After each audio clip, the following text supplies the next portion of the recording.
30% dos brasileiros têm algum tipo de alergia e muitas vezes a luta contra ela começa na infância. O diário tem tudo anotado, o que se pode e o que não se pode comer na casa de Fernanda. Os filhos dela, o Vitor de 3 anos e o Leonardo de 6 meses, têm alergia a leite, ovos, soja, oleaginosas e milho. Comecei a notar alguns sintomas diferentes, então ele tinha um refluxo que não melhorava com nada, cólica absurda, diarreia em torno de 20 vezes por dia, com sangue, com muco, edemas na pele, né, que não melhoravam com nada, nem com corticoide. E aí eu comecei a notar que tinha alguma coisa errada e a gente chegou ao diagnóstico da alergia alimentar. A dieta restritiva foi adotada por toda a família.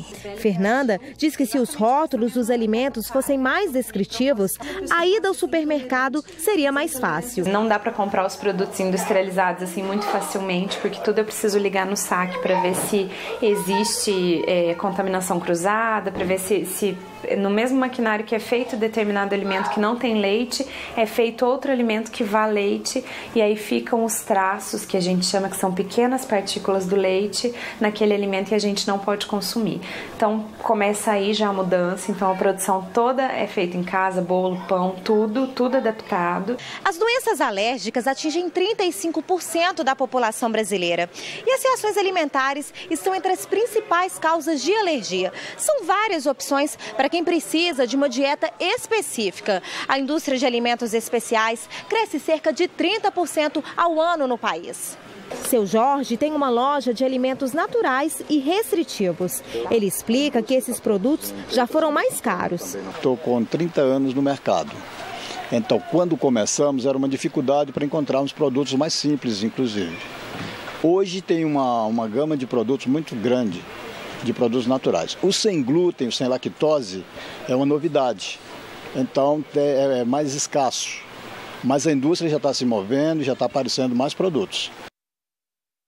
Para debater as causas e a prevenção às alergias, convidamos a alergista e pneumologista infantil Rosane Bleivas Bergwerk e o também médico alergista e imunologista Raul Melo. Boa tarde, muito obrigada pela presença. Boa tarde. Boa tarde.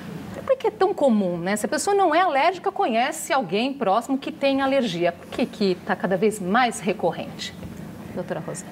Então, nos últimos anos, com o desenvolvimento da tecnologia, as pessoas elas têm ficado muito mais confinadas em ambientes, né? Quer dizer, o ideal seria que as pessoas ficassem mais ao ar livre, explorassem mais isso, o desenvolvimento das capitais, centros urbanos.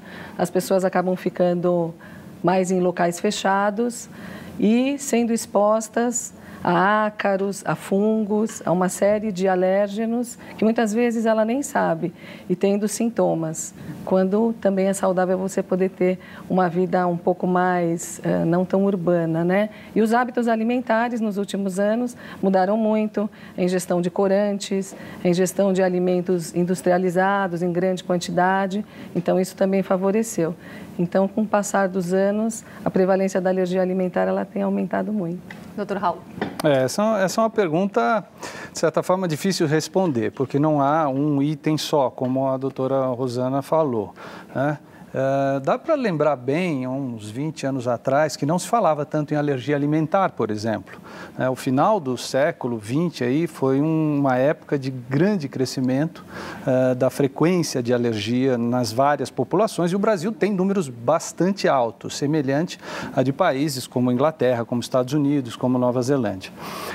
Uma das razões aí que se achou foi esse mundo mais limpinho, né, em que se mata todas as bactérias, em que as crianças vivem nesses ambientes limpos, né, todos esterilizados. Então, ao que parece, ter contato com essas bactérias animais, né, bactéria que vem das fezes, inclusive, da contaminação, esse mundo mais sujinho de antigamente, ele estimularia mais o sistema imunológico e aí não daria tanta margem para derivar. Quer dizer que é uma forma errada até de pensar, de proteger tanto a criança criada dentro do apartamento, alimento, não tem contato externo com sujeira, nada. Sim.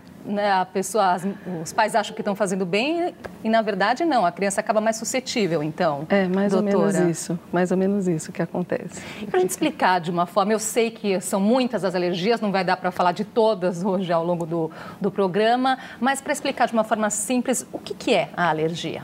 Por que isso acontece no nosso organismo? Então, a alergia é uma reação que você vai ter em relação a uma substância, a um alérgeno, que vai ser anormal ou exagerada quando outras pessoas não vão ter esse mesmo sintoma. Dr. Raul. Isso mesmo. No começo do século XX, em 1906, um suíço, o médico Pirquet, ele criou esse termo alergia, que seria imunidade alterada, reação alterada. Muitas pessoas pensam que a imunidade está baixa, mas na verdade a imunidade não está baixa, ela está alterada. Ou seja, não adianta eu subir a imunidade, eu tenho que criar condições para ela voltar a funcionar normal. Inclusive em algumas situações, a autoagressão alérgica, ou seja, é uma agressão a si mesmo, ao próprio corpo, é tão intensa que às vezes até a gente faz diminuir um pouco a imunidade. A gente usa imunossupressores em algumas situações mais críticas, mas é contrário ao que muitos pensam em termos da questão da imunidade. Agora a nossa reportagem foi às ruas saber as dúvidas das pessoas sobre alergia. Vamos ver. A gente nasce ou a gente se torna alérgico? E agora é também uma questão hereditária? Se os pais têm, isso pode acontecer, doutor? Como é que funciona? Eu responderia aquela pergunta dizendo, a gente nasce e se torna. Quer dizer, está na genética e essa genética não se alterou fundamentalmente nesses séculos, mas com a relação com o meio, houve inclusive uma resposta diferente genética, que é o que hoje chama epigenética. Quer dizer, dependendo daquele início da vida, útero, primeiros meses, existe até uma certa influência na sua genética. Então, é como se você resetasse o organismo, a sua resposta, o seu software, o seu programa, ele é um pouquinho modificado e você passa a ser um alérgico franco, né, com muitas reações. Agora, muitas vezes a alergia começa na infância, quer dizer, especialmente as alimentares, doutora Rosane?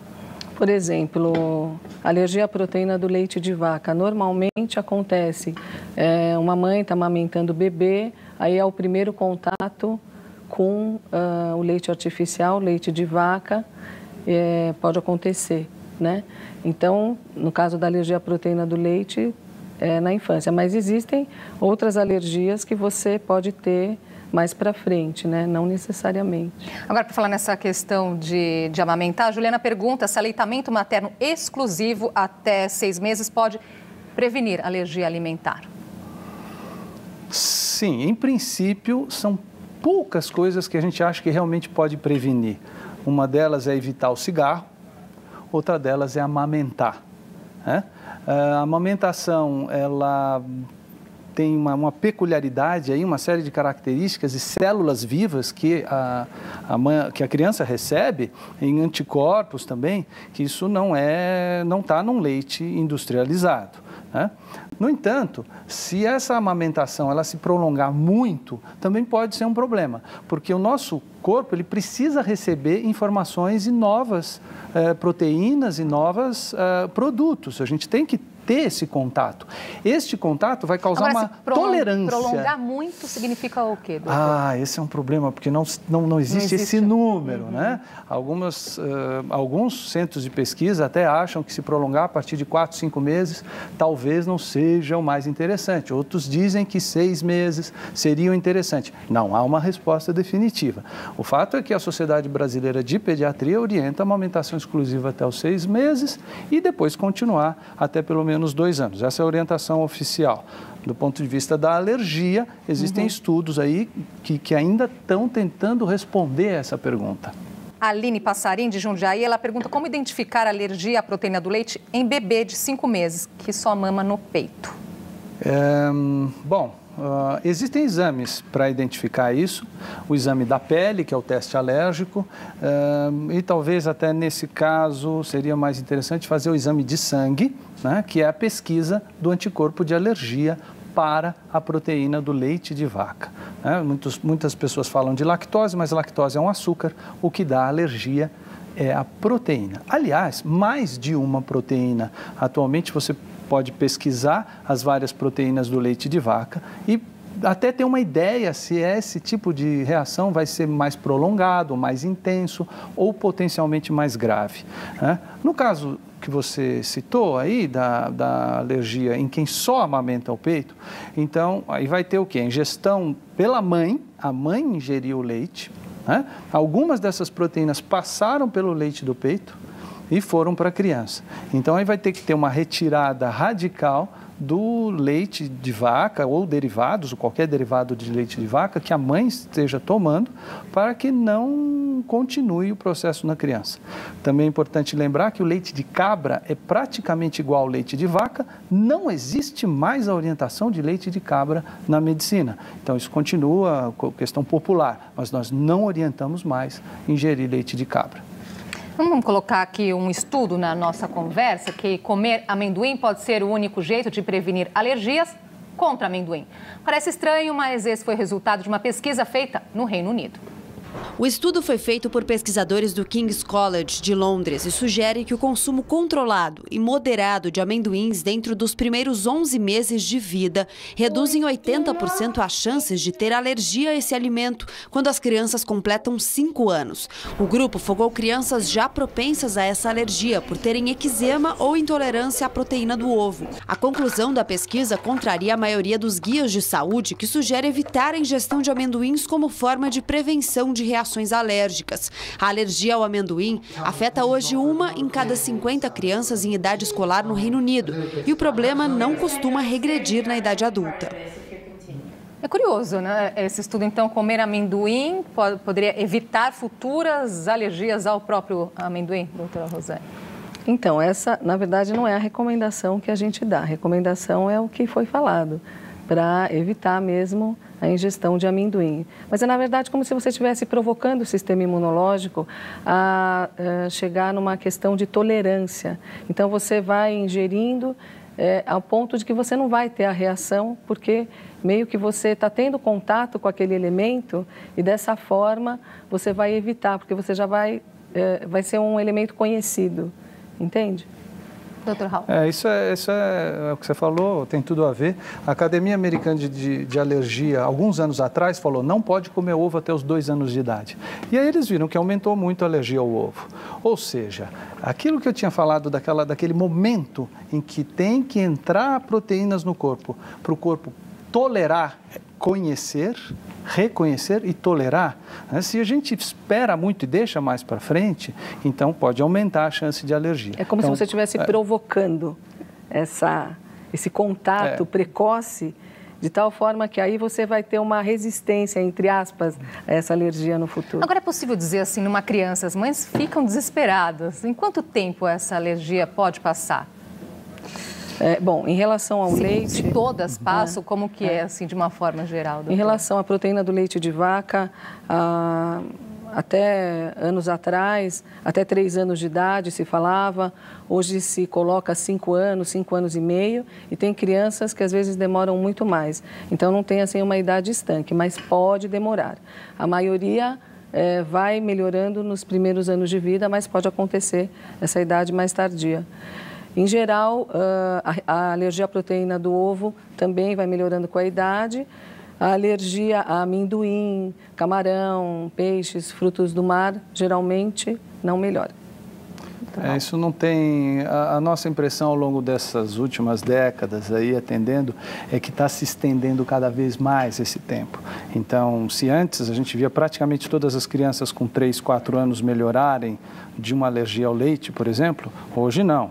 Você tem paciente, a gente acompanha paciente na Unifesp, que vai até a adolescência, alguns na vida adulta continuam tendo reação, né? A grande maioria vai na primeira infância, infância, antes da adolescência, vai melhorar os sintomas. Mas não temos essa resposta. Então, quando é feito o diagnóstico, se é deixado claro, não tem essa resposta. Existe um dos exames para o leite, que é o exame da caseína, que é uma das proteínas do leite, que até dá uma ideia de que isso pode prolongar mais, né? Então, um paciente que tem a caseína muito forte ali no seu exame de sangue, né, muito positivo, há já uma impressão de prolongamento do quadro. Mas a resposta definitiva não existe. E com o outono vem a preocupação de muitos pais por causa do aumento de doenças nas crianças. Neste período existe mais procura nos consultórios médicos, principalmente por conta dos problemas respiratórios. Foi só mudar a estação que a pequena Júlia, de 9 meses, já começou a sentir os sintomas da gripe. Ela estava com febre, essa noite mesmo ela queimou de febre, né? Tava ruim, pegou a gripe, parece que é uma virosinha, né? O caso da menina não é exceção. Com a oscilação nas temperaturas, ora frio e ora calor, o organismo já sente a diferença. E as crianças, devido à baixa imunidade, sendo mais suscetíveis às doenças respiratórias. Mudança de clima, né, atinge a maioria das crianças entre 2 anos e 6 anos, né, que pegam geralmente essas doenças virais. E principalmente a entrar nas creches, né, nas escolas, o contato entre as crianças facilita a contaminação ou a transmissão de vírus de uma pessoa para outra. Essa questão agora das alergias respiratórias, né? Aí vira o tempo, já começa a espirrar, ou abre o armário, pega um casaco, aí pronto, né? A situação fica ainda pior. Dá para enfrentar essa época agora, o outono, sem recorrer tanto a medicamentos?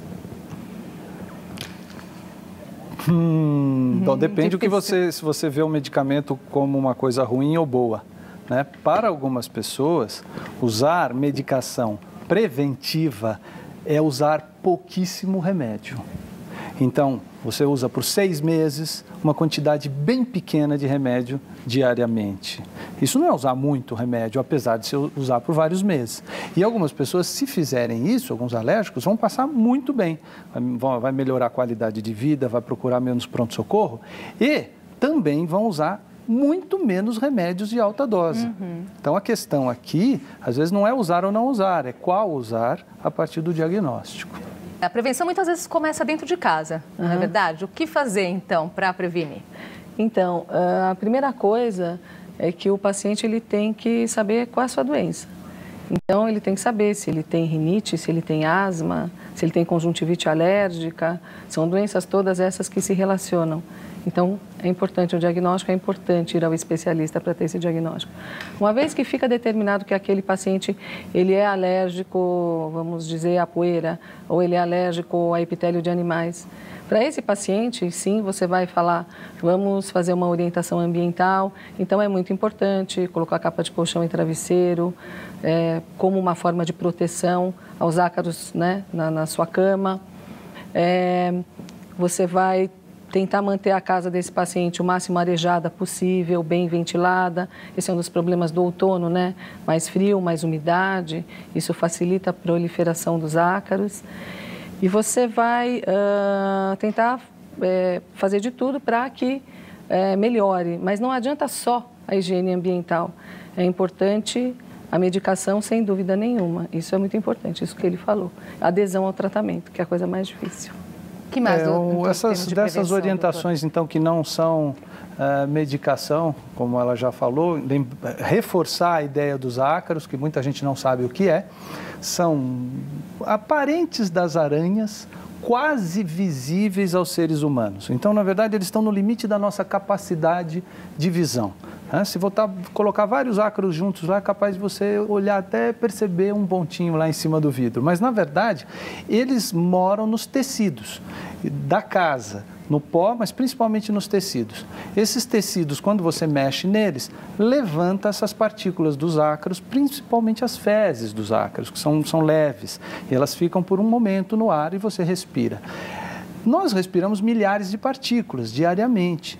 Aconteceu por um acaso aí da natureza que justamente as partículas desses serezinhos, desses microseres, acabarem trazendo problema para os alérgicos. Então, existe uma autoagressão depois desse contato. Então, a medida de de encapar colchão, travesseiro, ir numa casa de alergia específica, uma casa para materiais de pessoas alérgicas, né? Materiais específicos, é interessante, né? Mas isso vai funcionar se realmente o diagnóstico for esse. Então, se for alergia à partícula de ácaro com exames positivos. Mas nada um diagnóstico certo, né? Senão as orientações ambientais, e a ciência está discutindo muito isso, se vale a pena ou não fazer. Tem muitos artigos científicos que dizem que sim, outros que não. Então, está no momento de polêmica atual sobre a orientação ambiental, porque se ela for indiscriminada, igual para todo mundo, provavelmente muita gente vai ficar insatisfeita. Olha, João Henrique Santos Nunes, ele é de Iguaraçu do Tietê. Ele diz que tem rinite alérgica crônica e se existe cura. Ele pergunta até se existe alguma cirurgia. A gente não pode falar esse termo cura. É uma doença inflamatória crônica. O que existe é um tratamento e o que a gente espera é poder dar qualidade de vida para o paciente. Isso é o mais importante. Então, existem tratamentos vários, tratamentos com spray nasais, tratamento com antihistamínicos, que são antialérgicos orais, tratamento de imunoterapia também, que isso é um tratamento que também exige adesão do paciente, um tratamento longo de pelo menos 3 anos, podendo chegar até 5 anos. Então, existem vários tratamentos. Rinite. Não, mas qual que é esse que pode durar 3 anos? Só para ver se tem a ver aqui com a próxima pergunta. É a vacina alérgica, exatamente, né? É a pergunta da Tatiane, alérgica. Por isso que eu queria saber. O tratamento à rinite alérgica realizado com vacina dura por quanto tempo, se começado na infância ainda? A Tatiane Lanaro pergunta. Quando o tratamento de vacina alérgica funciona bem, ele, ao ser usado aí por volta de 2, 3, 4 anos, ele tem um tempo de validade, não vai ser para a vida inteira. Então, normalmente de 5 a 10 anos vai ser o tempo em que esses sintomas vão ficar mais tranquilos, vai diminuir em geral o grau de alergia, como se a pessoa fosse alérgico 5 estrelas e passasse a ser 3 estrelas, mas ele diminui um pouco, mexe com o equilíbrio alérgico e até mais do que apenas aquela substância que usou na vacina, né? Então, ela falou bem, o termo atual é imunoterapia, é um termo técnico, os pacientes continuam usando o termo vacina alérgica, né? Às vezes mesmo o médico fala o termo vacina alérgica com o paciente. Então, isso dá uma calma por vários anos. Tem mais pergunta aqui, o João Marcos pergunta como evitar as reações alérgicas da bronquite. Sempre que tenho contato com cheiros muito fortes, ela aparece. Bom, na verdade é uma coisa semelhante do que a rinite. Você tem que ter um diagnóstico. Existem alguns métodos diagnósticos, né? A partir de 7 anos de idade, a criança pode realizar um exame que chama prova de função pulmonar, que é feito em adultos também. Você também vai pesquisar a alergia, né? Do ponto de vista ao que ele é sensível, se é poeira, epitélio de animais, barata, pólens, existem uma variabilidade imensa do que pode ter.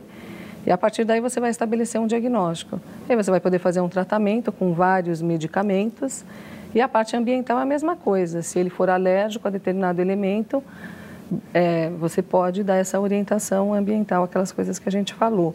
Agora, se você é alérgico a um cheiro de alguma coisa, você tem que evitar isso. Aí não tem muito o quê, não tem como, né? Mas se você já está fazendo um tratamento preventivo para asma, provavelmente você vai ter menos reação com esses cheiros, né? E o Eduardo Luiz pergunta essa questão da asma, se pode estar ligada à alimentação. Primeiro, vamos só reforçar que bronquite e asma é a mesma coisa, tá? Uhum. Bronquite é um termo popular, asma é um termo técnico. Tá. Muita gente pensa que a asma é mais grave. É a mesma coisa. É exatamente a mesma coisa. A palavra bronquite é usada na medicina em outras situações também, como, por exemplo, bronquite crônica em quem fuma há 30 anos. Mas lembrar que quando você está falando de uma criança que está com sintomas de bronquite, o médico vai escrever na ficha, ele tem asma, é isso que ele vai escrever, tá certo?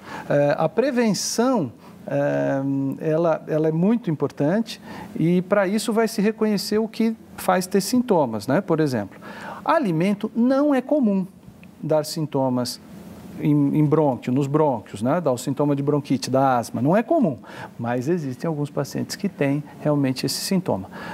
Se fala muito do chocolate, né? Dos corantes, apesar disso, eles estão numa porcentagem muito pequena do que desencadeia sintomas na pele Sim. ou de respiratório. Mas ela tem também. Tem paciente que come um chocolate e começa a tossir e tem sintomas. Mas não é comum. A alergia alimentar, talvez criancinha menor tem um pouco mais de chance disso acontecer. Infelizmente, nosso tempo, infelizmente, acabou. Tem várias perguntas chegando para ver que o assunto aqui é comum. Então, eu quero agradecer até a Simone Anselmo, Caio Vinícius, Maria Zita Lima, Fernanda Hack, Edio Marques, Fábio Gomes, Cris Vieira, Oriana Ribeiro, Gabriel Teles, todas as pessoas que participaram. Continuem mandando perguntas para a gente. Muito obrigada pela participação. E até a próxima. Nós agradecemos. Obrigada, muito obrigada. E o JC Debate fica por aqui no cmais.com.br/JC Debate. Você pode ver os nossos programas anteriores, inclusive este aqui. Na segunda-feira, ao 12h30, voltamos com mais um programa. Boa tarde, um ótimo fim de semana para você.